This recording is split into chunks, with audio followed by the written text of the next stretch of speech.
भ्रष्टाचार विरोधी आंदोलन के गर्भ से निकली आम आदमी पार्टी के शीर्ष नेतृत्व पर बीते 5 सालों में पड़े भ्रष्टाचार के छींटों को झाड़ू साफ नहीं कर सकी। दिल्ली में पार्टी का तिनका बिखर गया। शासन के दिल्ली मॉडल के सहारे पूरे देश में पैठ बनाने की कोशिश कर रही आपको दिल्ली वालों ने नकार दिया है।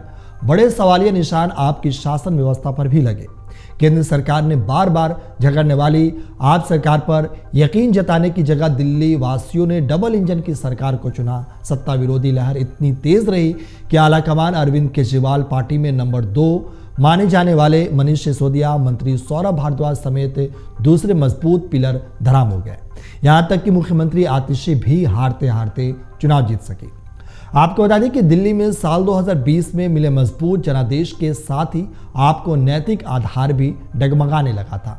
इसकी शुरुआत दिल्ली सरकार के मंत्री रहे सत्येंद्र जैन पर लगे भ्रष्टाचार के आरोपों से हुई थी।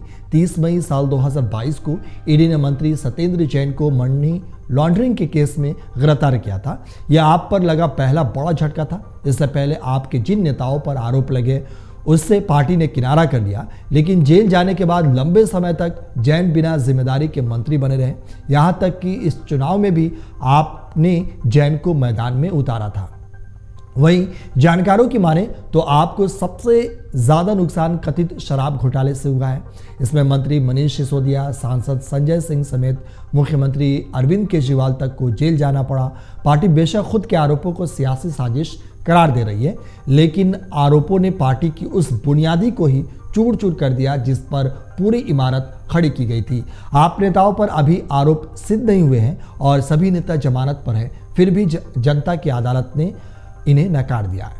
वहीं यमुना की सफाई, टूटी सड़कें, पेयजल संकट, सीवर की समस्या समेत अपनी दूसरी नाकामियों के लिए आप नेतृत्व लगातार भाजपा को जिम्मेदार बताता रहा है।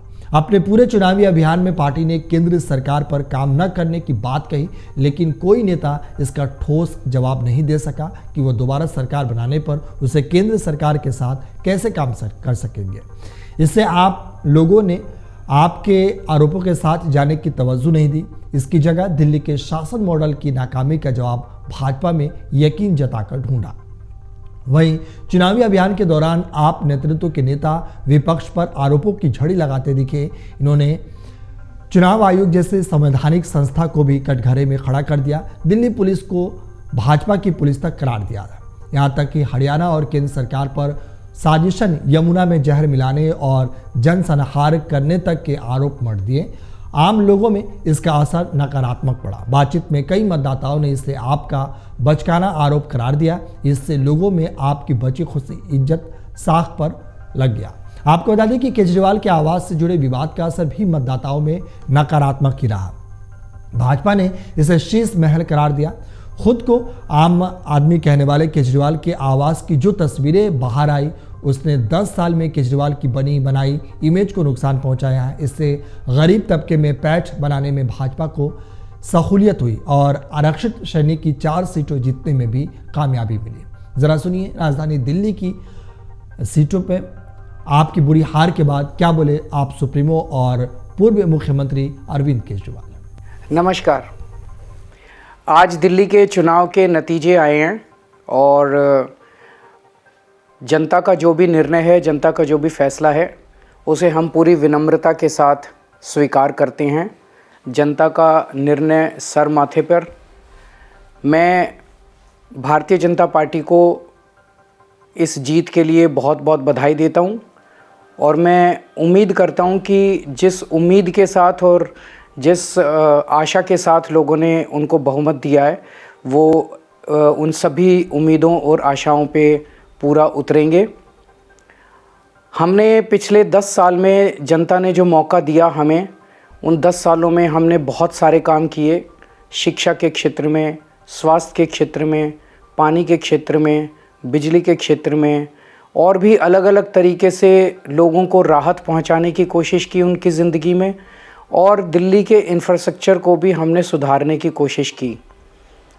अब जो जनता ने हमें निर्णय दिया है, हम न केवल एक कंस्ट्रक्टिव ऑपोजिशन का रोल निभाएंगे, बल्कि हम समाज सेवा, जनता के सुख दुख में काम आना, व्यक्तिगत तौर पे जिसको भी जो ज़रूरत होगी हम लोगों के सुख दुख में हमेशा काम आएंगे, क्योंकि हम राजनीति में कोई सत्ता के लिए नहीं आए। हम राजनीति को एक ज़रिया मानते हैं जिसके ज़रिए जनता की सेवा की जा सके, जिसके ज़रिए लोगों के सुख दुख में काम आया जा सके। वो काम हम करते रहेंगे और हमें आगे भी इसी तरह से जनता के सुख दुख में काम आना है। मैं आम आदमी पार्टी के सभी कार्यकर्ताओं को बहुत बहुत बधाई देना चाहता हूँ। वो बहुत शानदार चुनाव लड़े, बहुत मेहनत की, उन्होंने बहुत कुछ सहा इस पूरे चुनाव के दौरान। उन्होंने बहुत शानदार चुनाव लड़ा। इसके लिए मैं उन सबको, सभी कार्यकर्ताओं को बहुत बहुत बधाई देना चाहता हूँ। अमर उजाला जीवांजलि के सारथी की मदद लें और महाकुंभ में स्नान जरूर करें।